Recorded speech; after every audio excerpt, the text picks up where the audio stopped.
Welcome, everyone, to another podcast. Thank you so much for joining us. I noticed that about 80% of you are not subscribed to the channel. So hit that like button, hit that subscribe button for more content. You will not believe who we have on our podcast today. Judy Rodman.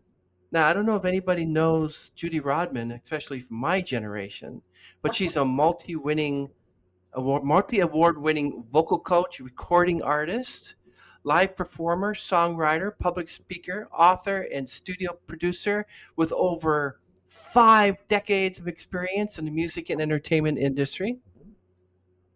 And her expertise spans across genres and disciplines, making her a sought after mentor for singers, speakers, and performers at all levels. Judy's clients have graced stages and screens worldwide, including, get this, appearances on The Voice, American Idol, the Grammys, and the Today Show, as well as the New York Times bestseller list.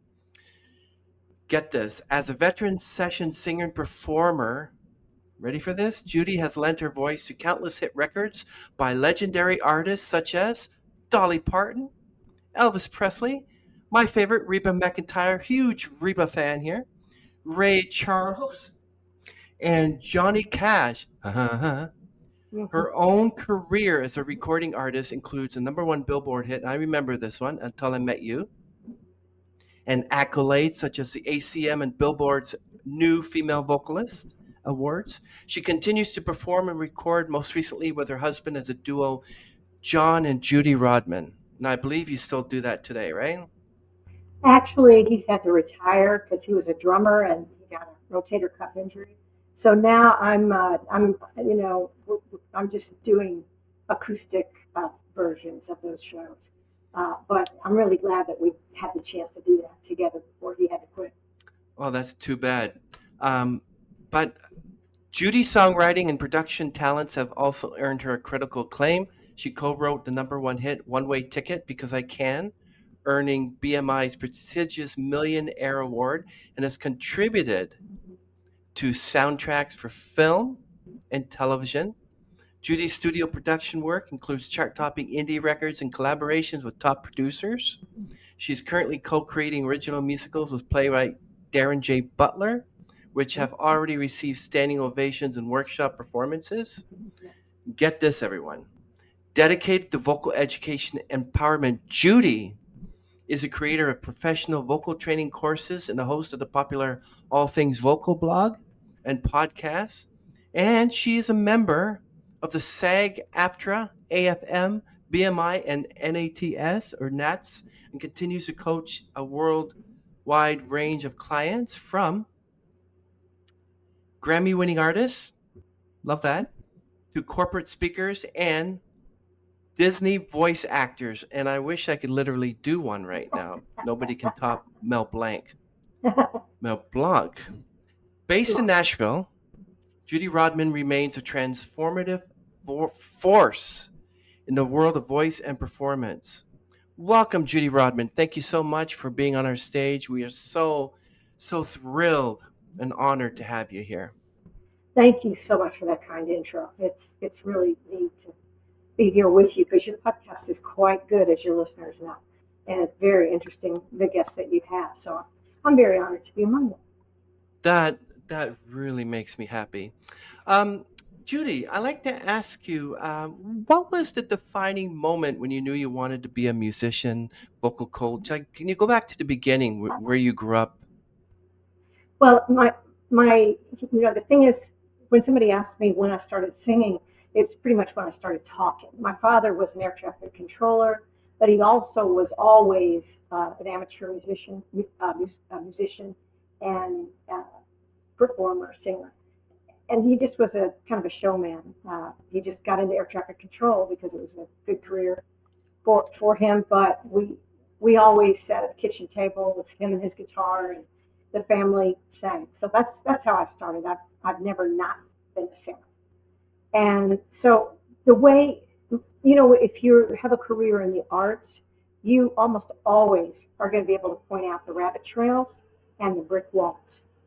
And the brick walls are only turning points, but you don't know that when you hit them. So as far as my changing hats, it usually happened at a brick wall. So That's totally amazing, Judy. Totally amazing. I'd like to ask you, what was it like being a staff singer at the William B. Tanner Jingle Company for 7 years? well, it was wonderful to have that experience, given what I'm doing now, because those were the days when tuning was not a thing at all. And editing required blood. You know, that little razor blades to cut that oxide tape, with to splice it. So you didn't want to make any mistakes that you could help. And you had to be very much in tune and very much with the other people in the group. You had to sing with precision and hushed intensity, and you had to not lose your voice. So I had learned so much, but we would sing like 8:30 in the morning till 3:30 in the afternoon, 5 days a week. And if we didn't get all those jingles and radio ID packages done, we would have to sing till 5:30. And sometimes we have to sing on Saturdays as well. So I really got an education, and I did that gig about 7 years. Yeah. So that's interesting. Like, how do you adapt your voice to suit such a wide range of brands and styles and jingles? Great question. You change the contours of your resonation spaces, okay? And you can change your diction and your articulation and your phrasing a little bit to match another style or another artist that you want to emulate. A lot of the companies don't want to pay the star. They want somebody to sound like the star. So we did sound alikes a lot, and I had to change my voice big time for all that stuff. But there are ways that you can change your own sound by what you do with your face or not. And voiceover artists know this. I love working with actors because they have to be able to do it as well. And you can also do it without strength. So that's how you notice that if you raise your eyebrows and if you count to three without that poker faced eyes, and you go 1, 2, 3, and then you widen your eyes and do it again, you go 1, 2, 3, completely different sound, just by raising your eyebrows. Eye language. And the same thing with the jaw, the same thing with the throat opens up, down, and back. So when you move your head back a little bit, you access resonation that you can't if you move your head forward. You hear my voice change a little bit. And your jaw. If your jaw is tight, you're going to sound tight back there. If your jaw is loose, you can get a lot more resonant. And it works for singers and speakers. So that's how. There's another question that I want to ask myself for you right now, if that's all right, because that's not enough. It's like, okay, you can do all those colors. You've got all those crayons in your tone color box, if you know how to reach it. How do you pick? That's the question. And it's acting technique. The main reason that we have this thing in our neck is not to sound good or like somebody else or get a gig or win an Oscar or a Grammy. It's to deliver messages. So we have to know what the message is, to whom it's focused. Who am I talking to? And just it has to be the one heart, even if it's the one heart of the lyric. And then the real question, the absolute final question is, what would response be in that body language or facial language of that heart if I got through? And that, when you can answer that question, then your lizard brain, I call it, the automatic nervous system, will go, okay, we need to make that sound to get that response.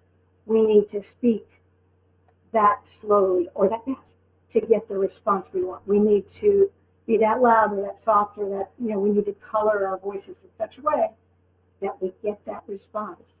So you don't have to be going, okay, should I sound like this or should I sound like that? Or should I sound like that? You make a choice based on the answer to what do I need to sound like to get that response. Yeah, I heard another vocal coach. She was going like, what's that all about?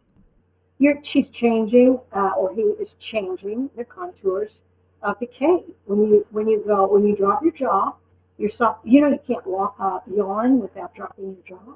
They go together. So ah,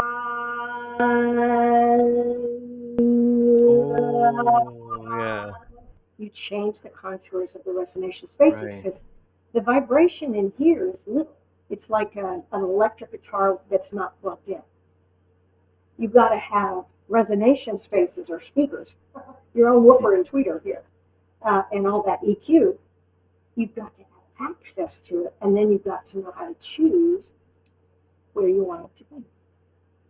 Yeah, I always wondered, like, is there a big difference between singing for jingles and recording for albums? Yes, usually I knew a specific jingle singer. I can't remember her name now, but she was a really successful jingle singer. Did a lot of national spots and all. But she could not get arrested as a recording artist, and she so wanted to. And I came to understand that the reason was that she sang with too much intensity all the time because you had to get that product promoted in 15 seconds, 30 seconds, maybe 60 seconds. But when you've got a song, you've got 3 minutes. And if you stay that energetic all the time, it feels like somebody's yelling at Hmm. you. So there's lots of, yeah, it's a different, uh, if you're saying something in 30 seconds as opposed to 3 minutes, you're going to do it differently. Is it a different sound or different feeling when you're singing on video and singing just audio? Because then you're not actually looking at your face. No, it's not. You should always sing as if you are on video Oh, because if you don't, you'll sound numb or dull or whatever. But that's why in the studio, I work in the studio a lot, and I always tell people you've got to there's in the vocal booth there's room for you and the person you're talking to and nobody else.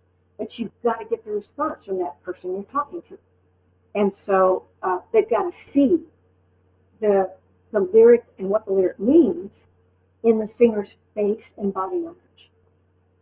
And then, the passion of a song goes just can skyrocket.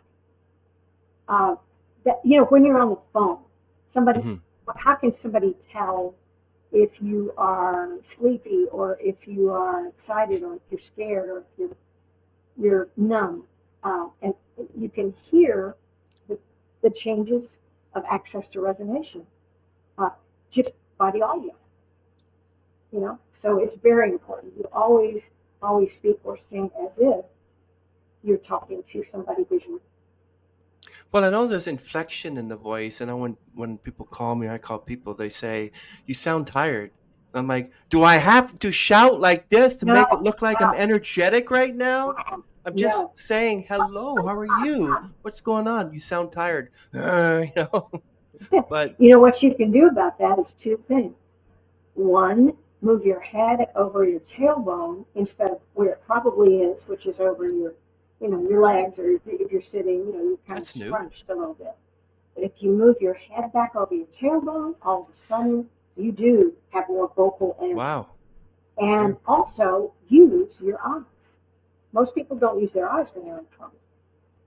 And you don't have to be any louder. They want you to be present, not yelling at them, but they don't want you to sound like you're not sure you really want to be talking to them, right? Hmm. Wow. Yeah. Yeah. Yeah. So this is exciting. Now, what did it mean to you to be the first artist signed to MTM Records? Can you share the story? Wow, that was so weird.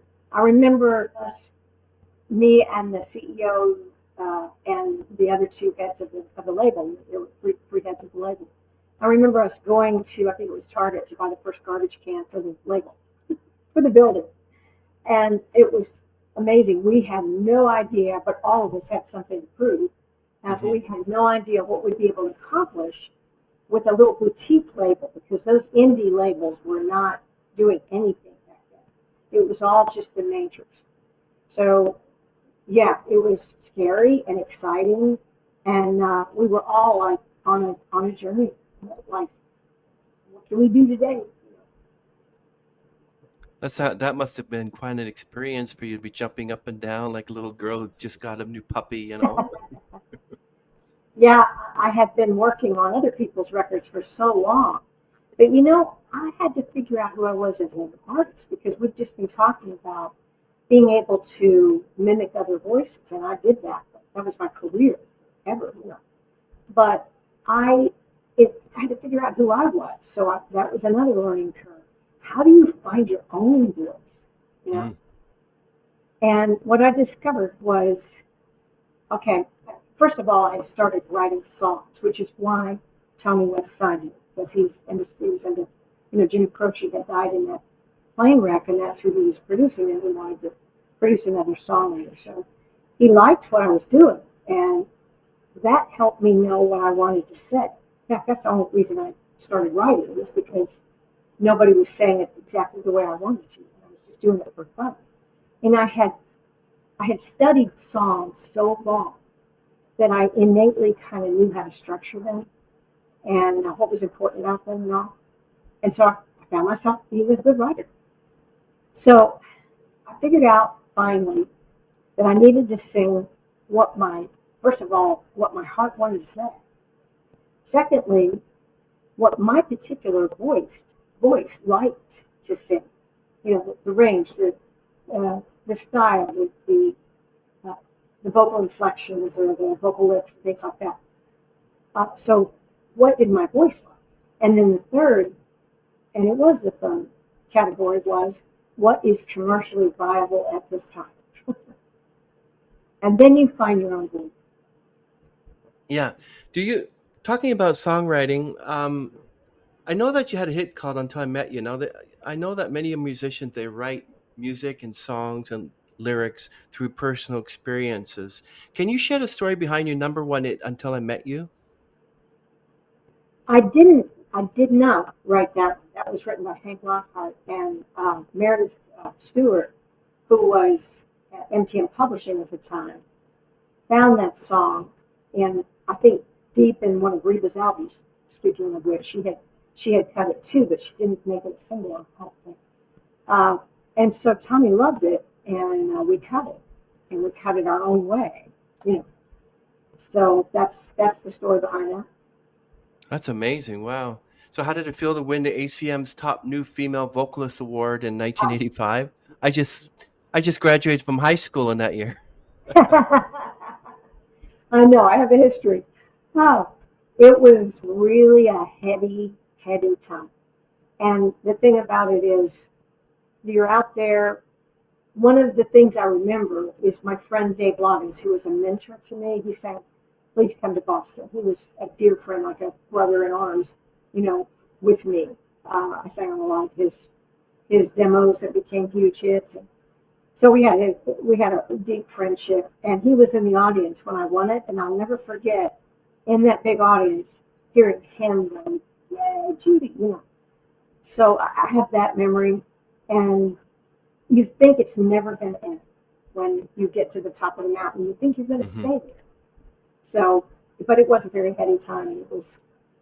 Now I know that credit helps me for what I'm doing today, because people can trust what I tell them when they know I've been where they want to go. Yeah, you actually performed on national TV shows like The Tonight Show and Austin City Limits. Now, The Tonight Show, was that with Johnny Carson or Jay Yes, Leno? Johnny Carson twice. What was it like meeting him? Was he like in real life? They, he really he had a dome. You think he's real personable and easy to connect with, but he's not. He wasn't. He had like Oh, a dome of protection around him. oh, really? But he it was so cool. That's the only time I've ever, besides the first time I sang at the Grand Ole Opry. Those two instances behind that curtain waiting to go on the Johnny Carson show and standing in that circle of wood in the Grand Ole Opry for the first time. Those are the only two times I can remember being nervous, getting stage fright, because you could feel history. You can almost sense the ghosts that had been there before you, and it was such a reverent kind of moment. So when I went on stage, I was kind of just trying not to let my knees buckle. And also I walked on stage and tried to look confident and all that. Well, after I sang, what Johnny Carson said was, she doesn't strain her voice, that's me. And I was like, wow, I had no idea how handy that would come in later. that he would have said that, yeah, I'm really good at getting rid of vocal strain. And he had no idea I was nervous. So fake it, right, till you make it, and you act as if we shall be. Did you have a chance to talk to him, and was he nice to you? Was he like, don't talk to me, talk to people? Like, was he the No, sort of person, you can't talk to me personally because I'm special? no, I didn't get an interview. I was really new. I was really lucky to be on the show at all.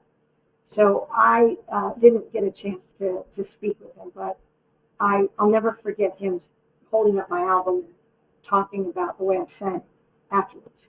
So that was my experience. And then I got to do it another time again. The first time it was until I met you, and the second time it was I got to perform Girls Ride Horses too. Yeah. I used to watch Johnny Carson's Tonight Show all the time, my father and I, and Oh, I it did wasn't too. the same when Jay Leno took over, to tell you the No, truth. no, there was nobody like Johnny Carson. He was just a phenomenon. Do you like Jimmy Fallon as a new host or no? I like Jimmy Fallon, yeah. But they're totally different entities. And I think that I think Jimmy Fallon would have made a mistake trying to be Johnny Carson. He's got to, do the show his own way. You've got to find your own lent in that case like that when you're, in charge of the show. Yeah, I stand by Johnny Carson all the time. And then I spoke to someone who was like 30 years older than I was, and said, Jack Parr was better. One of Johnny Carson's true talents was making the other person feel like that he's interviewing, making the other person feel like he's really interested in what they're saying. He actually listened to them and then would respond to what they said instead of just having a list of questions he wanted to ask. But that was a brilliance that he had, making them feel comfortable enough to where sometimes they would spill more than they should have. Was there ever a reason why Johnny Carson had that invisible shield? Was there like a trauma or something that happened to him? I think that, like a lot of artists that you wouldn't know about, he was shy. Mm. He was shy. The creative spirit can be, a lot of big creators are truly introverts. And you just got to protect that. Otherwise, you destroy it. So I think that's what it was. He was an introvert and needed space. He just needed space. Wow. So that was a blessing to be in his shadow. Wow, that's awesome. If you think about it, creators, ultra creative people, Mm-hmm. whatever it is that we do, well, I think of sensors that we have, like feelers out there, and they're picking stuff up here and there and all that. Well, we have a bigger sensor array. But the problem is we're picking too much up from every soul that's anywhere near us, and some souls that we totally fabricate. Like they think I suck, and this person.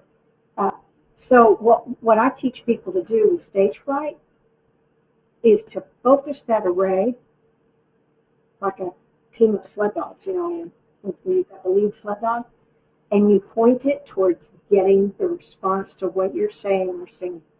Mm-hmm. And I can't tell you how much that has released people's stage fright. But it is true that those array, you can get too much sensory information, which is another reason. Like sometimes it's really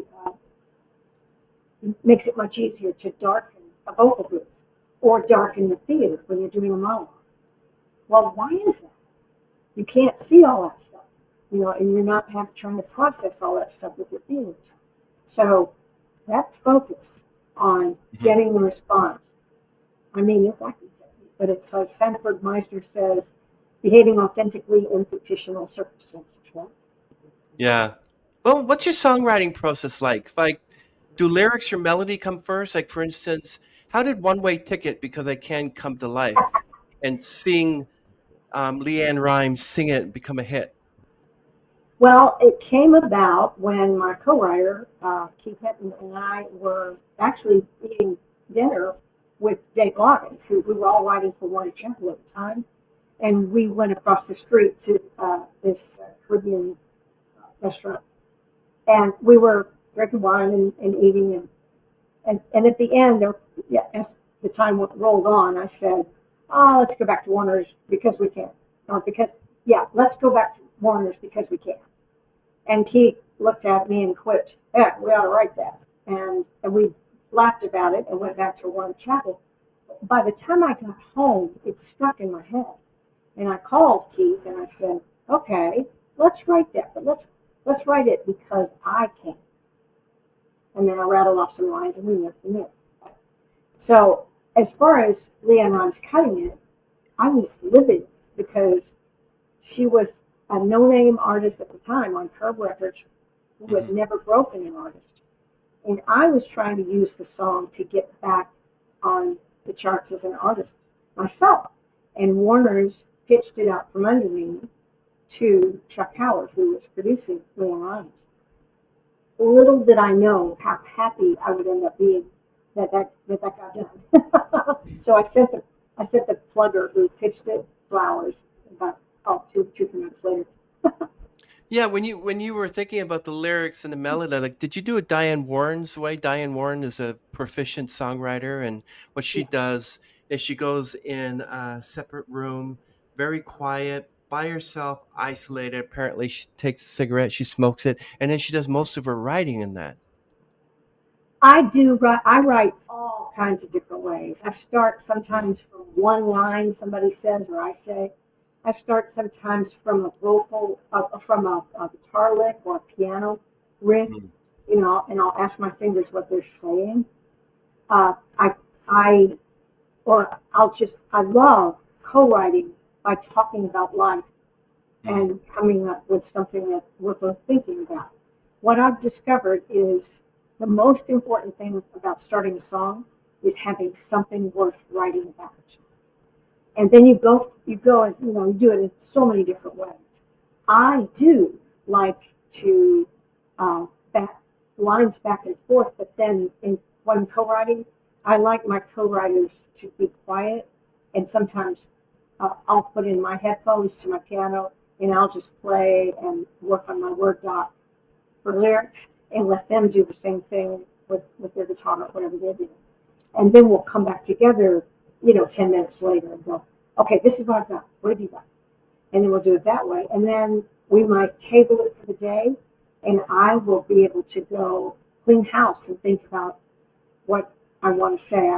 I just finished a song for musical theater, part of that I'm another musical I'm writing uh, with Darren J. Butler. He gave me an assignment, and I was walking the dog. I was walking my dog, just looking up and thinking, okay, what does that mean? And by the time we got off the walk, about a mile, oh, actually we went 2 miles, we went farther than I meant to, and I'd written a song.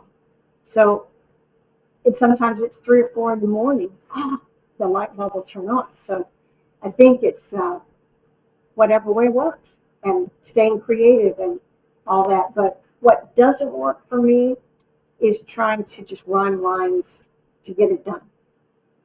It's not working. So I like sometimes songs will take 30 minutes, sometimes I'll dream them, sometimes they'll take 3 weeks, sometimes they'll take 2 years to just make sure, okay, it's just not right. And so these babies have their own time if they want to get birthed. That's what I think. Yeah, we have the Metalworks recording studio here, just about 10 minutes from here, and Nelly Furtado, Oh yeah. Prince recorded his musicology album, Wow. Bohemian Rhapsody, and I was actually in the big recording studio, and I've never been in there before, but it's a large studio with the whole recording thing with the levers and everything. There's like 200 levers, and Yeah, the and guy and Brian May and the rest of Queen had allowed the company, well, because it's Gil Moore from Triumph, Gil Moore, and I can't remember the other guy. He's the one that created it. So you go in the room and you have Triumph right there, yeah, and basically, I've spoken to many artists, and they say, well, they start doing the melody, and then they put lyrics, or someone who comes, they're outside, and they say, the sun, the stars, wow. I think I have some lyrics, and others are just like, okay, I like this title, being creative, so we're gonna write a song and we're gonna call it Being Creative. yeah. You know. My favorite thing to do is to write to a story. So that's Hmm. why I've really enjoyed writing to musical theater. And if I'm not writing to theater, I'm writing a life story. One songwriting exercise that I give people is do people watch and make up their stories. What are they afraid of? What are they? What's their dream? What do they do for a living? So what is important to them? Where is their love life? What do they not know that you know that you could write about? And you don't preach, you show. You, you show by sharing something that you know. Hmm. And it's true that truth and facts can be a little bit different, meaning facts are what really happened, but truth is where you almost make a parable out of the facts, so that you can move the story in a different direction than it really went, if it legitimately could go there. So it's just fun to think about stories. What do you think your mindset is when you're writing across genres like country, pop, and Christian music? Um, well, I would say that if you're a songwriter, you really want a song that's going to jump genres, like I Swear or something like that. The truth is, the genre very often has to do with the instrumentation that you do in production. So that's how a hit song can be a country song, or a gospel song, or an R&B song. Uh, but the lyric can be different in the different genres as well. But I'm asking myself, okay, how would this character in this story talk, and what medium would they talk in? Or if I'm producing someone, then I'm writing in their voice. I'm asking myself, what's important to them? How would they sing? And I'm really kind of body snatching people like that. It's great fun. Yeah. I can see. It seems like fun. What do you think is the most meaningful song you've ever written, and why? Probably one that got on the beat side of, I don't know if it was Until I Met You or one of the other singles I did, but it was called Heart of a Gentleman, and I wrote it for my son. Oh, okay. And he used to, like, me singing was competing for his attention. If I'm singing, I'm not paying attention to him as a little boy. So he didn't really give me any kudos at all for singing or doing what I did. But we were at a theater in the Round one time up on the East Coast, uh, and he was in the middle with the sound man. They had the sound console in the middle of the audience, and I started singing that song, and everybody went nuts. They loved it. Loretta Lynn loved it. And when I did it on Nashville Now, and she was a guest too, she told me she really loved it. But anyway, the crowd went nuts for it, and he decided from then on that I was pretty cool singing.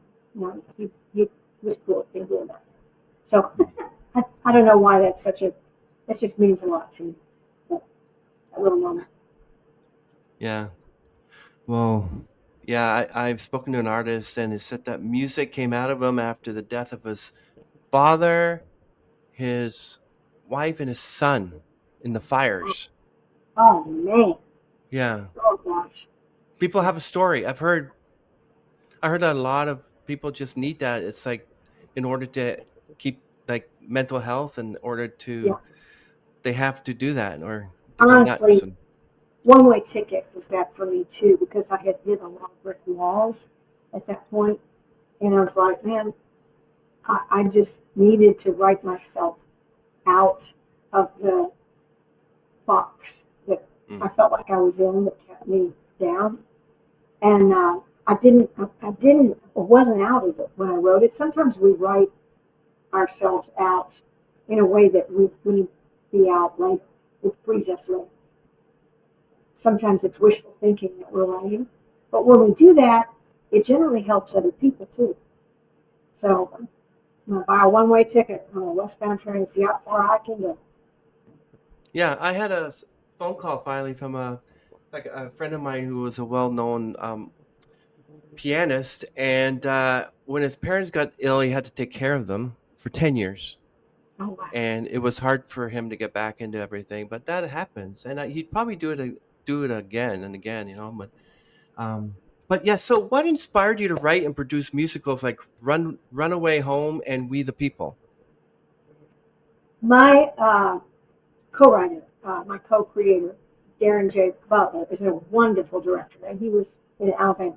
Long story short, my niece was taking acting lessons from him and being involved in all that. And music theater never really was my thing up to that point.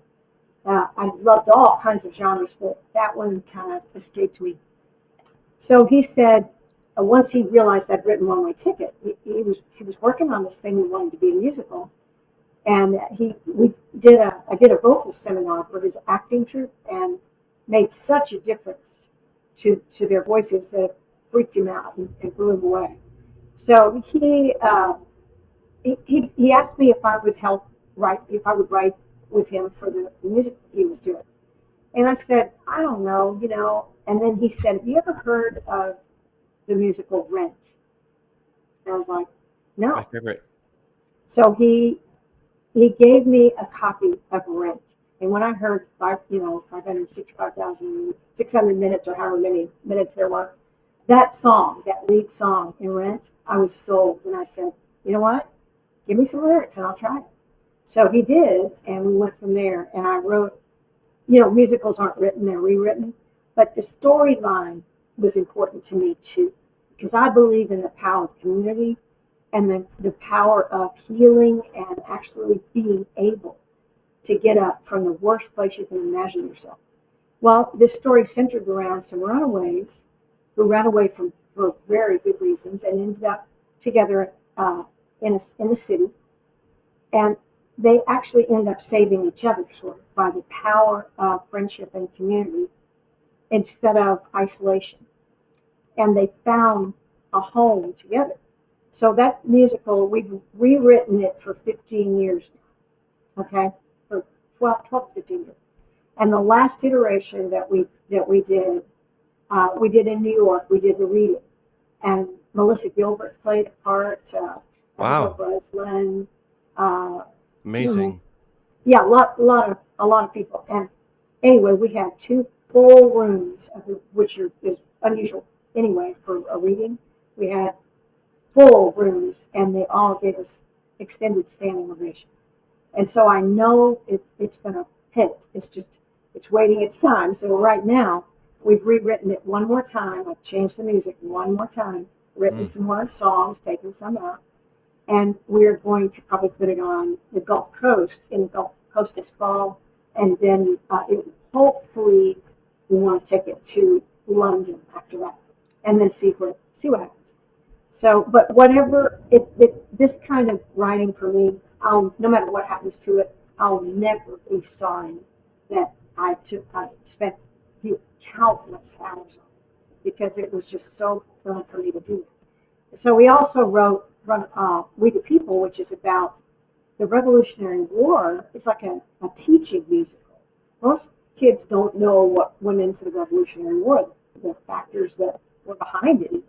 So he wrote the Revolutionary War as seen from the vantage point of teenagers at the time, whose boyfriends had to go off to war, whose parents were killed, who were scared, whose mothers were scared that they were not going to be able to find food when King George came down on them so hard. All this kind of stuff, and I got to write about Thomas Paine and you know, Wow. not Common Sense, and about anyway, it was great fun. It was a pop rock bunch of songs, and it always gets a great response too. Of course, it has to do with teenagers. Somebody's got to die at the end, and they do. So I got to write about that and make it powerful. But like I say, I love writing to real important stories, whether they're real intimate or you know more historical. Yeah, So that's kind of special. Like I really like Rent. My favorite with Tango Marine and Light My Candle were my favorite. I also right, like right. Dear Evan They're Hansen. Evan Hansen, yes. Yeah, I love those. I love those musicals, and I've always wanted to literally write a musical. Like, I mean, Billy Joel can write a musical, and Back to the Future can have a musical. Why can't I write a musical about something? Everybody Why is writing not? My musicals day these at work days. or something. Like, I don't know, or riding a subway, or riding whatever things happen. Yeah, yeah. So, but how was it? What was it like having your music featured in a film like Wild Horses or series like The Expanse? Oh, I that love was that series, The Expanse. all me too. And I had no idea that a song that from John in my album that was called something like that which is really kind of an Americana country flavor. We wrote all kinds of different styles in that album because it was Hmm. nobody judging us or telling us what to do, so we did. So anyway, this one was one of those old soul songs, and it was in a kind of a more country sort of flavor. And but one of the pilots on one of the guys on The Expanse, if you'll remember, was a fan of Johnny Cash and Mm. what he called ancient country music. So they took our song, to play through his headphones on one seat, and I screamed when I heard it, when I watched it. What's great is that was the only one that my son and my husband and I all wrote together. The three of us wrote. My son was playing this little riff on a guitar, and we fell into it from his riff. John started playing a particular drum part, and Wow. then we figured out what the heck it said. I figured out, the lyrics. But who knew? Yeah, serendipity. A lot of many Yeah, things that happen as surprises. right. Um, And having yeah, A Robert Duvall movie be one that the song is into. Yeah, that's yeah, good. yeah. What an actor. That's great. Wow. So when you're producing a new artist, what do you look for? Like the vocals, you look for vibrato, you look for age. What do you look for? Well, I don't choose them. I okay it. Like if someone wants me to produce them, I listen to what they've got, and if I think it's worth the money they're going to spend, then I'll say, because I don't want to waste anybody's time or money. I'll say, yeah, let's do it. And here's the way you know, I hear it. What do you hear? What I do is I try to find out who they are, whatever genre they're in. I start listening. I'll ask them, what are five of your favorite artists? What are 10 of your favorite songs that you wish you had put Hmm. out? What do you love about it? And then I'll start really immersing myself in that music. And then sometimes I'll co-write with them in that vein, which is really fun to take on that hat and do that. I just produced 12 songs on a lady named Cecilia Halsey, Mm. who uh, who who's like an Americana sort of. Uh,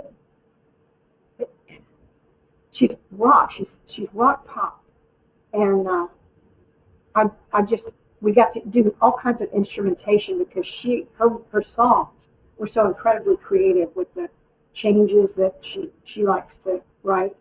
That they're unusually complex, as in some rock songs. And so I got to put like a sitar on one song, and on another song a cowbell. So just figuring out what the songs needed. But the when it comes to the production, the most important thing of all Once you get the songs, I mean, that's incredibly important. But then the most important thing is the vocal. And most people don't think that way. But when I produce the vocal, I'm looking for magic, not perfection.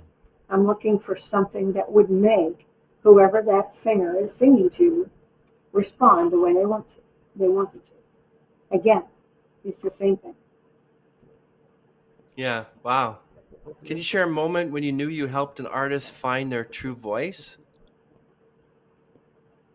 Well, this was an interesting thing. I was out in LA doing a workshop with a company out there called Sleeping Giant.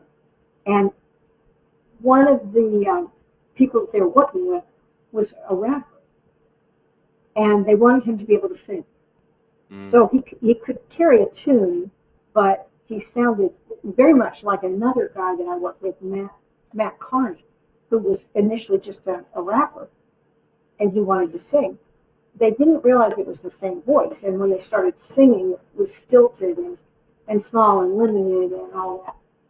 So what I did was, in Matt's case, I said, man, you just got to sing like you rap. And we started getting him in touch with all kinds of things like resonators and headspace and headwoods, which he never used. Well, they signed him up for his speaking voice, not his rapping voice. And he had a dual deal, Christian music and pop music. And he had some huge hits. And he used his head voice in almost every song. But anyway, this other guy, this rapper, I had him come in, and this is the exercise that we did. When he started singing, I said, I'm going to voice the speech bubbles that you should be wanting from the person you're talking to. You should be wanting them to think. Like the silent speech bubbles, I'm going to voice them. So he would sing a line, and I would go, oh, yeah, I bet you're not really that way. Oh, and he'd sing another one, and oh, did you mean that? You know, and I would just, when I voiced the speech bubble, the next line that he sang, he became more reactive rather than just mouthing words. And the head of the company was thrilled with the difference in his voice. So that reaction, or going for that reaction, changes everything. And you add that to some training for opening your articulators and powering your voice from the right place and all that. And then you can max your voice big time without straining. Actually, pretty quickly, you can make significant differences. So, learning this method to help others, what did you learn from working with legends like Elvis Presley, Johnny Cash, and Ray Charles? Ray Charles, like that's amazing. Yes, well, I just sang backgrounds on Ray Charles records, and I love his music, but the funny story that had to do with Elvis is I actually sang on Suspicious Minds, In the Ghetto, and a couple of other songs. But I did it after he died. It was posthumously. Because the oxide on the 2-inch tape had worn off. And that's the master tape, and that's where the background vocals were. So that was before I moved to Nashville. He had done those songs with the Holiday Sisters and somebody else. So that one of the Holiday Sisters was no longer singing. So I got to step in and replace that part. And it was very eerie just hearing his voice without the track come over the speakers. And it was a David Briggs studio, and they said, the tape would start by itself in the middle of the night and stuff like that. I'm not sure that was amazing. But I definitely did learn something very important from Johnny Cash. And that was, I was singing backgrounds behind the baffles like we did when we did what's called simul sessions, where the instrumentalists and the background singers and the lead singer were all singing at the same time behind little isolation baffles and spaces.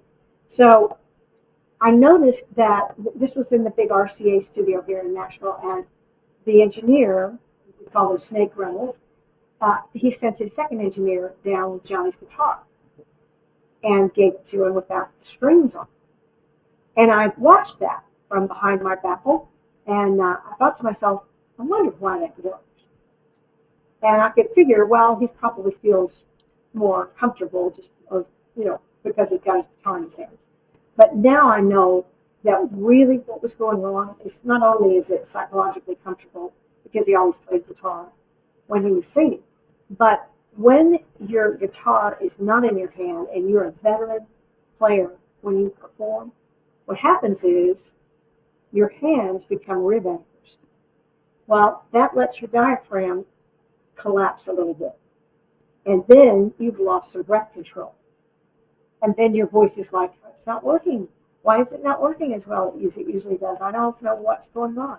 And then you start, your brain starts working and things go wrong. So what I do now with almost everyone in the studio is I give them a drumstick, not to play, but to put between their hands. And then when you sing, you can widen your rib cage to hit a money note instead of collapse your rib cage in your throat channel.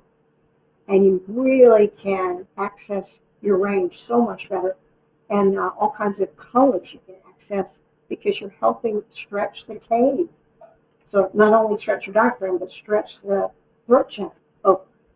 So learned that, and I didn't realize that till after I had studied more, after I started teaching, and I dug into the voice science. So I knew how things work. I knew things that worked, but then I learned why they worked, and that helped make it even more, effective for my students. Yeah, when you think of Ray Charles, you think of Andrea Bocelli, and you're thinking of all those others you can't really see. For instance, like Ray Charles, like what is it about him that he could teach you that you wouldn't otherwise be able to learn because you're sighted and he wasn't? Well, one thing was his flexibility, In fact, he's kind of opposite Andre Bocelli, right? Who's kind of still. Mm-hmm. But when you think about it, the way Ray Charles' posture was, his ribcage was open. Hmm. And boy, did he use his fix, right? Well, Andre Bocelli, if you look behind his glasses, if you see a side view of him up close, you'll see the orbs of his eyes moving. That's because even without sight, you still have to have eye language to access certain notes. Isn't that something? Wow. I didn't realize that. That's amazing. He might not even know he does it, but I've seen him and he totally does. What if someone came up to you and said, like there's an aspiring singer or aspiring songwriter, what they're trying to break into the industry today, what advice would you give them? First of all, I think you have to create out of the need to create before you think in terms of a career. That's the most fulfilling, and it's also where you're not going to just tag along after the leader. You can become you can become your own voice. You can find your own voice. And I think that's so important. The main thing is that you have to do two things extremely well, because it's a very competitive market out there. The cool thing is the bottleneck's broken up with big labels, and now indie rocks, indie rules, right? And sometimes you don't even need a major label. They're just like a joint venture if you end up with one, if you're lucky. But what you've got to do is realize what they're after is your fan base. So you got to create your own fan base. How do you do that? Two ways. One, you've got to be really good at your craft. And that is singing, playing, songwriting, whatever it is that you do. Be extremely good at that.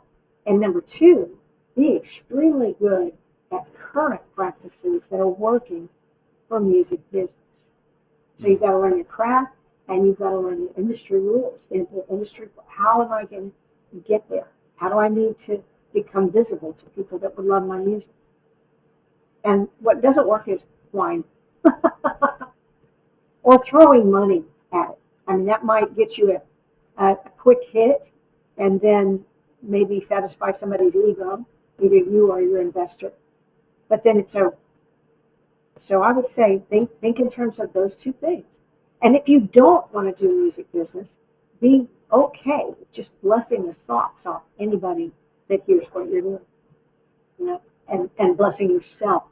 Maybe you're a great lawyer. I work with a lot of professional people too who just need to create and need to sing and need to, you know, and that's totally valid. Sometimes they're better than the people on the radio. So I guess it's understanding your why, you know, and then getting those two things going. So, Julie, looking back at your career, what are you most proud of, and would you do it all again? Oh, I would do it all again. I think I'm most proud of being able to get up after falling down.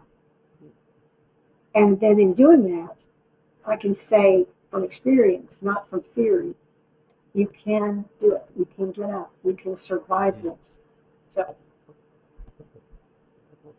Yeah, that's amazing. Wow.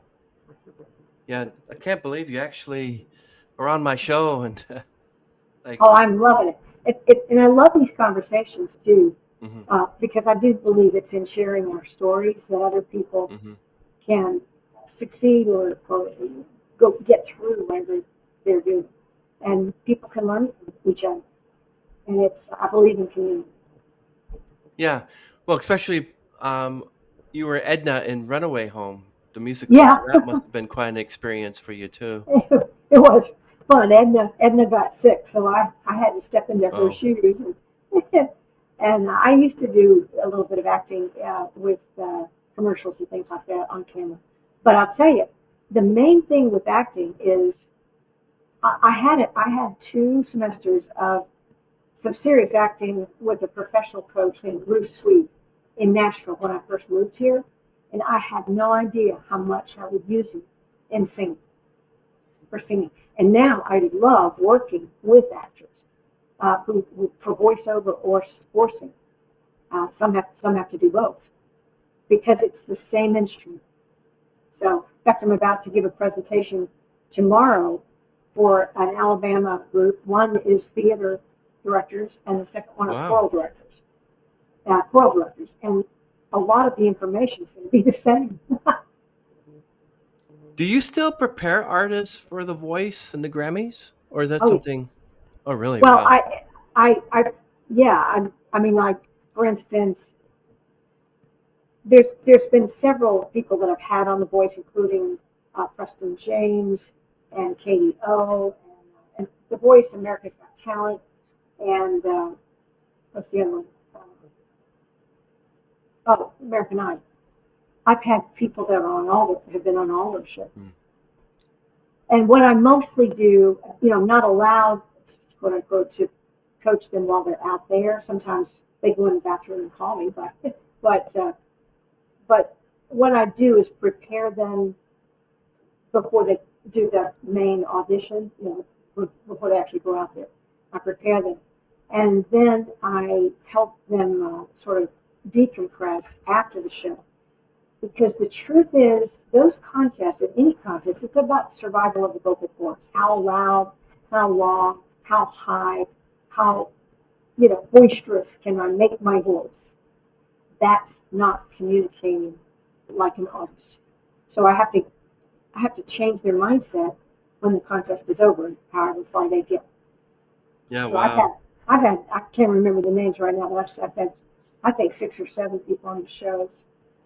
And like I got called by Casey Musgraves to help prepare her band vocally for Casey Musgraves? the Golden Hours tour. Oh, you would not believe what her managers gave me quite a time when I tried to get her on a podcast, and they were like, "Well, you know, Yeah, you gotta, you know, there's some people are just she so divas," and I'm like, "Really?" yeah she's you know what, she's worked really hard for the position she's in now. She really has worked it from the bottom up. I remember when she was on that very couch you see behind me, thinking, you know, musing over, pondering, should I sign with Warner Chapman or not? And Wow. then she finally did. And of course, that first song was "It's Not Your Mama's Broken Heart," but Miranda Lambert did, and that opened the floodgates for her. That's amazing. But she's come a long way, and Matt Carney has come a long way from where we first started. That that come to think of it, that's vocally, vocal coaching wise, that's what I'm most proud of, is taking people from zero to the limelight, so that it's not, I'm not just jumping on the bandwagon and saying I worked with them after they're already there, but I want to make a difference. I want to be valuable to my people. So I'm very proud of that. What do you think of Sabrina Carpenter?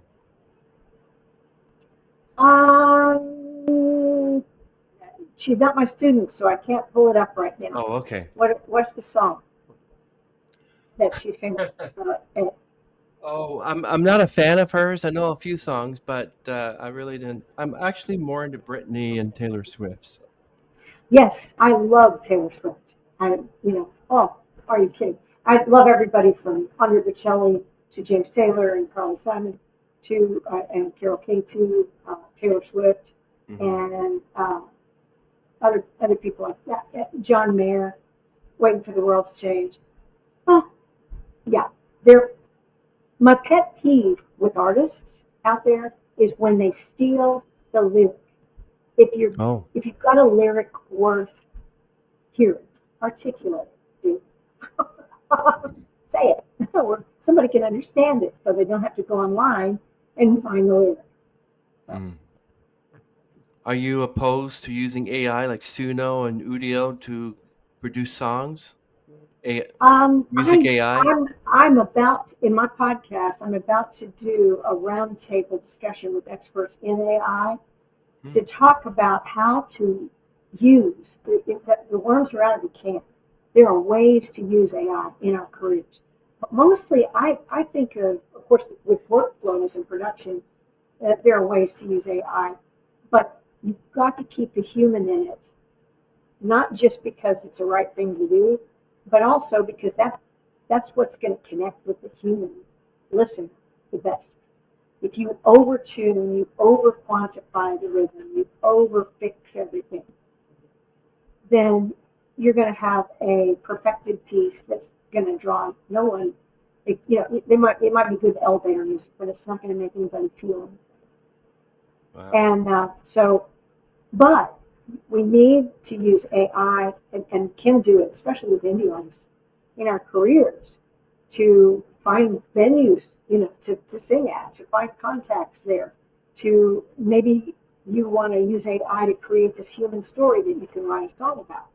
But I would never use AI to create my lyric but it's a tool like a calculator. So I very much believe that we need to learn how to use it. But we're also going to talk in my podcast, we're going to talk about how to protect ourselves and our proprietary, property from AI stealing, because it's not right for fake AI artists to be given space on Spotify, in my humble opinion. You ever heard of Crystal Delgado? She's a music artist. She's also a music lawyer. And she talks a lot about Udio and Suno and the rights and copyright. She's amazing. Yeah. It's like we need to dig in. We need to not stick our heads in the sand. And it's fascinating what AI can help us with. But I think in general, AI is not evil. It can be used for the good or used for the evil. And we have to learn. It's all the more important for artists to learn how to use it in ways that can help them, but not to steal their voices. There's one expert I've got, Andy O'Brien, who is an expert in humanizing AI, where AI sounds like you instead of you sounding like AI. So even for promotion purposes, like writing posts about your music or your career, you want to sound like a human. And so it's like I say, I think we all need to be on that learning curve. Yeah, keep me apprised on that. I'd be very interested in hearing all about it, what happened, because I'm interested in that kind of stuff. You got it. In fact, we're going to allow the public to come in on mute and ask questions while we're doing it. So it'll be August. Send me the link. I'd love to ask questions because I got some really deep dive questions about AI that you will not believe. I will do. I will definitely do that. I'll put you on That's the list great. to send the link to.